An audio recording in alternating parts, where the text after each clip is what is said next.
LasVegasDiscount.net's the best there is. Save up to 50% on your next Vegas trip.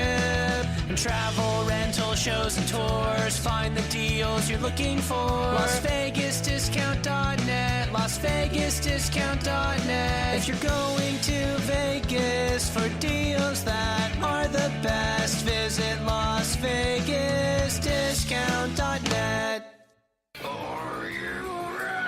Welcome to humanity. This is Hour 1. Whatever it takes, we got to shut. Whatever it takes is what it took. This is Brock Lesnar, and you're listening to FightNet Radio. Yo, hi, this is Sugar Ray Leonard, and you listen to FightNet Radio. Ladies and gentlemen, it's time to listen to FightNet Radio. Lee Harvey Oswald, what's your name? I know how am I supposed to know you? This is Frank Shamrock. You're listening to FightNet Radio. Hi, this is Tia, the Knockout St. John. You're listening to FightNet Radio, and there's no way I would ever touch Lee. This is Chuck Jackson.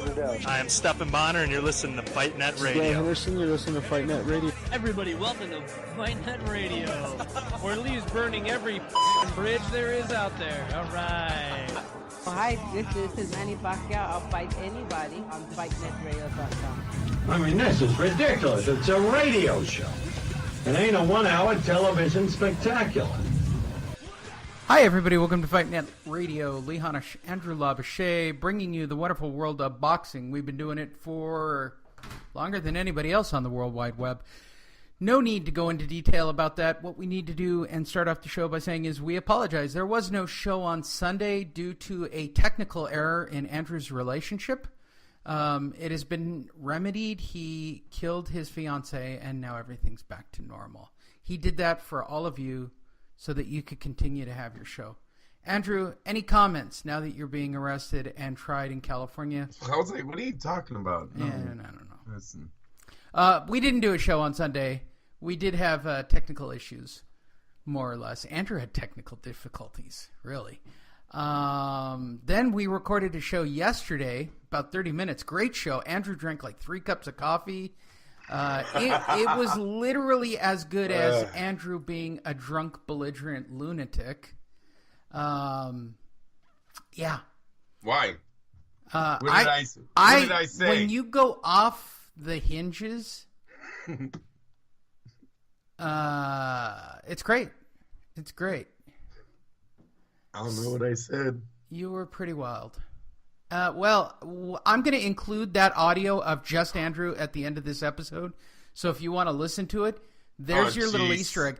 It's my side of the audio is completely missing. So if you're like a diehard, after the music plays and the commercials play all at the end, I buried an Easter egg, which is Andrew's crazy-ass 30-minute rants. You'll hear all these little tiny gaps. Just let it go, people. Andrew's in his zone. What you're shooting for is the crazy rant at the end when he goes on about Floyd in MMA at the very end. Oh, man. So I included that for all of you, the loyal. So not only do you get an episode, a regular episode, you get a bonus episode on top. We're going to cover the same topics, but you're not going to... This time you'll actually get to hear me and Andrew. It'll sound like a legit show this time. It's crazy. All right, so we'll start off with Sunday at 3 o'clock West Coast time. For those of you on the East Coast, at 7 o'clock. There was boxing in the United Kingdom. Admittedly, it was the O2 Arena, I believe, where Dylan White took on some really weird-looking white guy named Lucas Brown from Australia, who fought old-timey boxing style, up on his toes, who looked like he should eat. Truthfully, I was thinking about this. Lucas Brown looks like he should have been a pro wrestler instead of a boxer. He's got more of that kind of classic, like almost like a Bugs Bunny cartoon villain. He looks a lot older than any of the photos they ever showed us of Lucas Brown Lee. That man did not look 38 that night. I'm sorry. He's a ballroom fighter, right? Yeah, we talked about this. He's a ballroom boxer with a good record. Yeah, he had a good record, but come on. He was exposed in round 1. This was a slaughter by Dylan White. I don't know how much you take off of it from Dylan White. Dylan White's already been knocked out by Joshua. Yeah, but and we talked about this on the show that you're going to hear Andrew Solo on. But I think the biggest takeaway from this fight was Dylan White is managed and under contract by one man and one man only. And who is that, Andrew? Hearn. Right. Eddie Hearn. And for those that are stupid, because our listeners are generally slow people and not very smart, Andrew, who manages Anthony Joshua? Eddie Hearn. So when Deontay Wilder goes, I want half. Eddie, I want half. What? Eddie, I want half. What have you done for me lately, Eddie Hearn called him a joke today, Lee. Today, Eddie Hearn put out a video. Did you see that? No, I haven't. Where he ripped him? Did he really? Deontay Wilder, there's a rumor Deontay Wilder, you guys, is skipping the fight out there. He is not going to go to the Parker-Joshua fight. Of course he is. Listen, Eddie Hearn said he was mad, Lee. Said the guy's not. He said Sky Sports was going to pay Deontay Wilder to show up, but I guess Deontay got pissed off that they weren't going to let him in the ring. And Eddie Hearn said they weren't going to allow him to get in the ring, but he was going to be 5-10 feet away. He showed a distance. It didn't seem like it was that far. You guys got to go watch the video. He's calling him a joke, and he is. I love the Ortiz fight, Lee, but you can't sit there and say, I want half, call out Joshua for the last month, and then when they ask you to show up and promote this fight, you back out. Okay. Lee. Listen. Eddie Hearn said the whole world's there.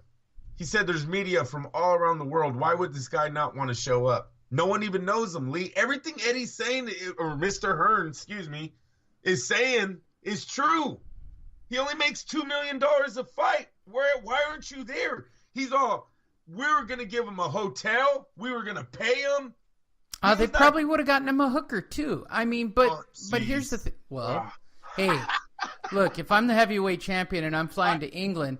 He's taking Broner's girlfriend, bro. Remember that one? Well, okay. So for those of you who didn't see what happened on Sunday, that was also important because, of course, you're not the attentive boxing fan that I am, or at least this is one of those boxing matches that I actually watched. Who was the WBC silver champion at the end of Sunday night? Dylan White. Wait, who is Dylan White under contract to? Eddie Hearn. What do you keep going okay, around wait. for? If Dylan White fights Anthony Joshua and loses, what does that make Anthony Joshua? Yeah, but they fought already, Lee. It doesn't matter. Follow me on my logic. Okay, what does it make him? It makes him the WBC. Oh, yeah, but he still owns the other titles. Right. That wouldn't matter. But it makes him the number 2 man. No, that's what I'm going to tell you, Lee. He can't because he has another title that eliminates him from the rankings of the WBC. He would get a title for his wall. That's all that silver belt is into. It doesn't matter. Look, here's the whole thing. The only thing you can ultimately do is bully Deontay Wilder into that fight. Take every single known title away from Deontay Wilder. What, Joseph Parker's what? The IBO or? I press him.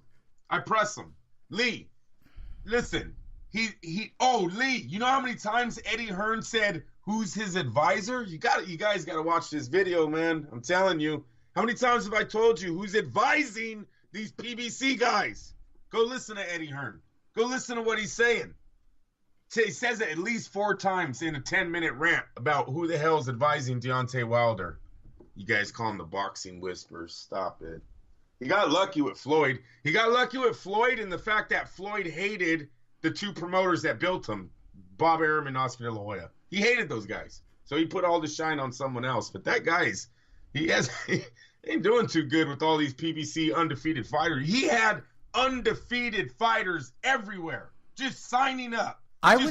Here's what I would safely say. If Deontay Wilder signed with Golden Boy, right, and Oscar became his promoter, yep, I guarantee he would fight Anthony Joshua before the end of the year.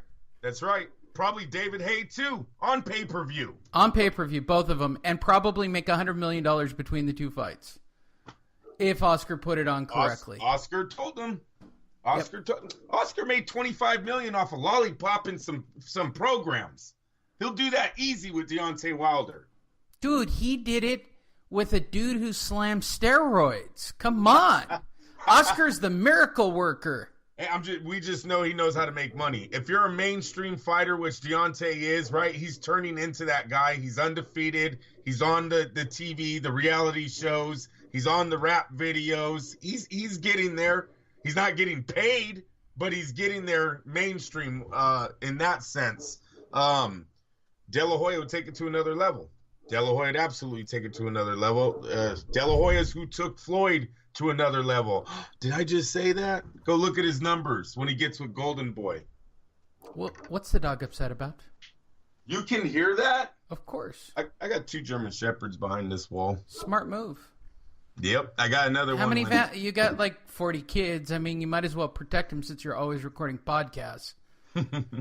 Getting passing out on Saturday night after your wild antics. Ay. Wouldn't be so bad if she didn't listen to the show, dude. Man, I wish that dog would shut up. It is what it is. Sorry. All right, so we covered that. Now let's talk about the Puerto Rican card on ESPN. Oscar De La Hoya. Covered what? What? Covered what? We covered the heavyweight fight. Oh, on the Sunday. fight. My bad. Brown, white. Yeah, right. Brown, white. Right. And if you guys can't figure out Dylan White, who's now the WBC silver, if they can't make a Deontay Wilder fight, I guarantee before the end of summer, Anthony Joshua's knocking out Dylan White again. Hey, and Lee, that means Deontay would have to drop that WBC title. See, it works in your favor if you switch it to Eddie Hearn is going to use Dylan to pressure. Hey, we just want to test him. We just want to test him. Of course. Hey, Lee, he fought a 50-year-old, right? That's what everyone started saying. Oh, that dude was heck old. Hey, Dylan White, we know, is not a guy who lied about his age, right? Yes. He's going to fight. So, hey, maybe Eddie Hearn, we're not expecting him to win, but let's test Deontay Wilder. Let's see what he has. And then I think that's how Eddie's going to play that one. And Deontay's going to have to possibly look at taking that match or give up his title, which Lee, in turn, gives up millions when he goes to the negotiating table and he's not there to unify. Right. Andrew, are you excited about the relaunch of the Roseanne show tonight? You know what? Looked good. Yeah, it looked all right. We weren't big fans of it when we were little, but my dad did. My dad watched it a lot. We were, my mom and my brother and sister and I were Married with Children. Ah, yeah. Very good. He has a black belt, by the way, in jiu-jitsu. Nice. Very nice. Just thought I'd share that. I don't. Just thought I'd share that Ed actually has one, which is crazy enough in my universe. But I digress. I think it was after Roseanne Barr did the national anthem, Lee. I was young, but I think that's when you were emotionally scarred by that. My mom was like, "We ain't watching that in the living room." My dad had to take that to his bedroom, and then we watched Married with Children. Got it. It's good family time, right? Yes. It's amusing. There was also another fight on Sunday, one that Andrew watched that I did not watch because I got bored with it almost immediately. It was Oscar De La Hoya's Puerto Rican card. So tell me all about it. Ryan Garcia. Good kid, Lee. Good power. What was he, a welterweight? I believe he's a welterweight, 13-0-12 going up against a guy named Vargas. Had like 50-something pro bouts. So he had a lot of experience. Thought it was going to show. De La Hoya, you guys, actually before is talking about the fight going into the long rounds, like going into the late rounds, like 10 seconds before the guy gets knocked out cold by 3. It's by 3 punches. Okay, he lands a right hand, resets, right hand, left hook. It's over. Beautiful, beautiful combination he threw to finish that fight. The kid needs to, I know you guys are going to hear this, but he just needs to stay humble, Lee. That's the word they need to write on the gym where Ryan Garcia trains. He needs his elders in the family to talk to him. Don't think he has the right character for the fan base that he's searching, but it may